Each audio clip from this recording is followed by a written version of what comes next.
what we lost when games went from consoles to the cloud. For a long time, video games had something special. Not just mechanics, not just stories, they had music that lived beyond the game itself. And somewhere between the rise of live services, cloud gaming, and endlessly updating titles, we started to lose that. Today, I want to talk about something modern games rarely produce anymore. Iconic, original soundtracks. Music that didn't just support the game, but stood on its own as music.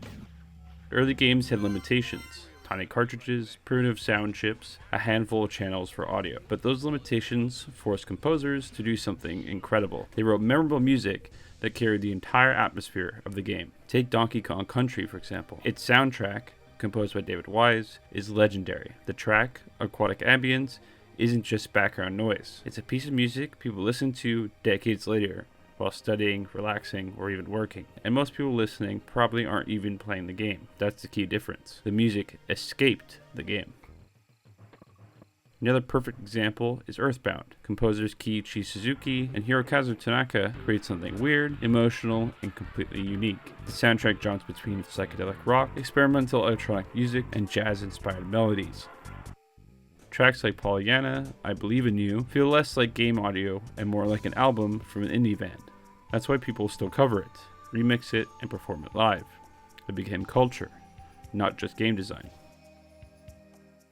This wasn't limited to blockbuster titles either. Even niche or unexpected games had soundtracks that stuck with players. Take Ape Escape. Its soundtrack is energetic, quirky, and incredibly distinctive. The music captures the chaotic feeling of chasing monkeys through time. But again, the tracks work outside the game.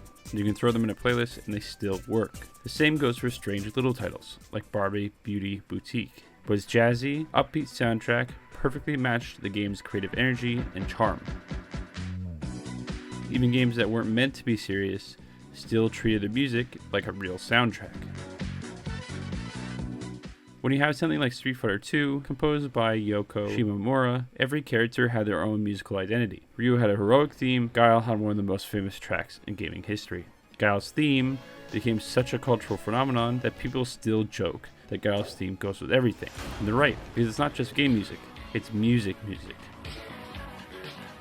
One of the strangest examples comes from the Nintendo DS, Pokemon Typing Adventure. A typing game that came with a Bluetooth keyboard. But somehow, the soundtrack is fantastic. Bright synths, playful melodies, and energetic tracks that make typing Pokemon names feel just as exciting as capturing them. It's the kind of music that makes you realize something. Even experimental games once had fully realized musical identities. So why were older game soundtracks so memorable? There are a few reasons. For one, music on its own had to carry the atmosphere. Older games couldn't rely solely on cinematic graphics. Many didn't have voice acting, and many more didn't have massive orchestras or realistic sound design to play with. The music had to do the heavy lifting. It created the mood, the identity, and the emotional tone for the whole game. Second, the music was often loop-based. Most tracks were written to loop perfectly. That meant composers focused heavily on melody and structure. A good loop needed to be enjoyable for hours. Modern games often rely on dynamic ambient scoring, which works great in the moment, but rarely produces something memorable enough to listen to separately. Lastly, soundtracks were complete works. When you bought a game, you got a finished musical project, a cohesive set of tracks that represent the world of the game. Today, many games evolve constantly. Live updates, seasonal content, rotating events, and streaming delivery, which means the music often becomes fragmented background audio rather than a curated soundtrack. Now, to be clear, modern games can still have incredible soundtracks. Take something like Red Dead Redemption or its successor, Red Dead Redemption 2. These games use music beautifully. Songs like Far Away, During the Ride into Mexico, are unforgettable moments in gaming history. The music elevates the experience and creates emotional weight in a way very few games manage. But there's an important distinction. A lot of modern games rely on licensed music or songs that existed before the game itself. And that doesn't make those moments worse. Sometimes it makes them incredible, but it does change the relationship between the music and the world of the game. The song wasn't written for that world. It was adapted into it. Even one of my favorite games ever made does this. And honestly, the soundtrack is fantastic. Songs like Big Iron, Blue Moon, and Johnny Guitar define the Mojave. They create atmosphere, they build identity, and they make wandering the desert feel lonely, strange, and timeless. But those songs were written decades before the game existed. They weren't born from the world of Mojave Wasteland. The game curated them beautifully, but it didn't create them. Older games often had something unique. The music in the game were created at the same time by the same creative vision.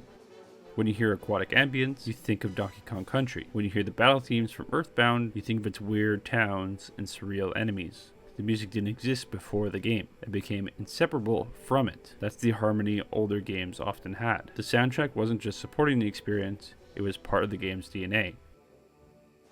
As gaming moves toward cloud platforms and live services, something subtle happens. Games become perpetual platforms instead of finished experiences. And when a game is never truly finished, its soundtrack rarely is either. Music becomes reactive, procedural, ambient, and functional instead of memorable. We didn't just lose catchy tracks, we lost something deeper. Game soundtracks existed independently of the game. Albums you could listen to years later, and music that reminded you of a world even when the console was turned off, and tracks that became part of people's lives. Just like film scores, just like full albums, just like real music. When someone listens to aquatic ambience, they're not just remembering a level, they're remembering a time, place, a feeling. That's the power of music that was written to be more than background noise. And if the industry keeps moving toward cloud gaming, live services, and endlessly updating platforms, we may slowly lose that tradition entirely. But the good news is, those soundtracks still exist. You can still listen to them, study to them, remix them, and preserve them. Because long after servers shut down and platforms disappear, great music survives.